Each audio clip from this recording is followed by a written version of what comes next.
नमस्कार दोस्तों, आज मैं आपको सुनाऊंगी गिलहरी एक मज़ेदार कहानी। एक जंगल में एक बुलबुल नाम की गिलहरी रहती थी। वह बहुत चंचल और उछल कूद करती थी। कई बार जंगल के जानवर उसे समझाते थे कि इतनी उछल कूद और शरारत करना ठीक नहीं है, लेकिन वह नहीं मानती थी। उसे यह सब करने में मज़ा आता था। एक दिन बुलबुल एक पेड़ पर उछल कूद कर रही थी, तभी वहाँ भोलू भालू आया। बुलबुल कूदकर उसकी पीठ पर बैठ गई। भोलू: बुलबुल बहन, आज भी रोज की तरह शैतानी कर रही हो। पिछली बार तुम्हारे कारण मेरा पैर फिसल गया और मैं कीचड़ में जा गिरा था। बुलबुल: माफ़ करना भोलू, तुम्हें देखकर तुम्हें छेड़ने का मन करता है, लेकिन मैं वादा करती हूँ आज तुम्हारे साथ कोई शरारत नहीं करूँगी। भोलू एक पेड़ के नीचे लेटकर आराम करने लगता है। कुछ देर बाद बुलबुल की आवाज़ सुनकर उठ जाता है।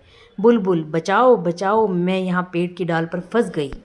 भोलू वहाँ पहुँचता है तो देखता है बुलबुल अपनी पूंछ के सहारे लटकी हुई है और कभी भी गिर सकती है। वह दौड़कर जाता है और सभी जानवरों को बुला कर लाता है। बुलबुल: भाइयों, मुझे बचा लो, मैं पेड़ पर चढ़ रही थी, तभी दो टहनियों के बीच मेरी पूंछ फंस गई। कुछ देर बाद जिराफ वहाँ पहुँचता है। वह गिलहरी को पेड़ से छुड़ाकर नीचे रख देता है। बुलबुल सबका धन्यवाद करती है। भोलू: देख लिया शरारत करने का नतीजा, वादा करो आगे से कभी शरारत नहीं करोगी। बुलबुल वादा कर लेती है। वह 2 दिन चुपचाप अपना खाना खाकर एक पेड़ पर बैठी रहती थी, लेकिन उसका मन बहुत उदास था। उसे तो उछल कूद करने में मज़ा आता। एक दिन वह पेड़ पर बैठी थी, तभी उसने देखा चंचल बंदर इस डाल से उस डाल पर कूद रहा था। यह देखकर बुलबुल का मन भी यही सब करने को होने लगा। अगले दिन उसने फैसला किया कि वह जंगल से दूर दूसरे जंगल में जाकर खेला करेगी, जिससे गाँव वालों को उसकी शरारत के बारे में पता नहीं लगेगा। सुबह होती ही वह सबसे बचती बचाती दूसरे जंगल में पहुंच गई। वहां पहुंचते ही उसे एक बड़ा सा तालाब दिखाई दिया। उसने सोचा क्यों न पहले नहा लिया जाए। वह जैसे ही तालाब के पास पहुंची, एक चिड़िया ने उसे आवाज़ लगाई। चिड़िया: बहन, क्या तुम इस जंगल में नई आई हो?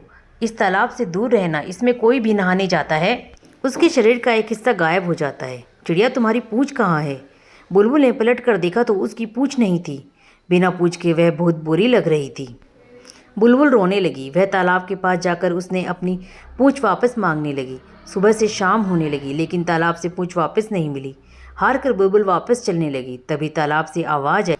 तालाब, ये जादुई तालाब है। तुम्हें चिड़िया ने मना किया था यहाँ नहाने के लिए, लेकिन तुम नहीं मानी, इसलिए तुम्हारी पूँछ चली गई। बुलबुल: मुझे माफ़ कर दो, अब मैं कभी किसी से बिना पूछे उसकी कोई चीज़ इस्तेमाल नहीं करूँगी। तालाब, अब तुम अपने जंगल में जाकर सब जानवरों से माफ़ी मांगो और आज से शरारत करना बंद करो। जंगल में सबकी मदद करो, फिर धीरे धीरे तुम्हारी पूँछ वापस आ जाएगी। बुलबुल जंगल में वापस आ जाती है। अगले दिन सब बिना पूँछ की गिलहरी की हंसी उड़ाने लगते हैं, लेकिन बुलबुल बुरा नहीं मानती। वह सबसे माफ़ी मांगती है। फिर वह सबकी मदद करने का वादा करती है। वह बरसात में चिड़िया के बच्चों के लिए दाना लाकर देती है, पेड़ से फल तोड़कर नीचे गिराती है, जिससे भोलू भालू उन्हें उठाकर खा सके। इसी तरह वह सब जानवरों की मदद करने लगती है, जिससे सब उसे दुआएं देते हैं। उनकी दुआओं से उसकी पूंछ धीरे धीरे वापस आ जाती है। यह देखकर गिलहरी बहुत खुश होती है। तो दोस्तों, आपको यह कहानी कैसी लगी कमेंट करके ज़रूर बताएं। आप मेरे चैनल को लाइक शेयर सब्सक्राइब करें। धन्यवाद दोस्तों।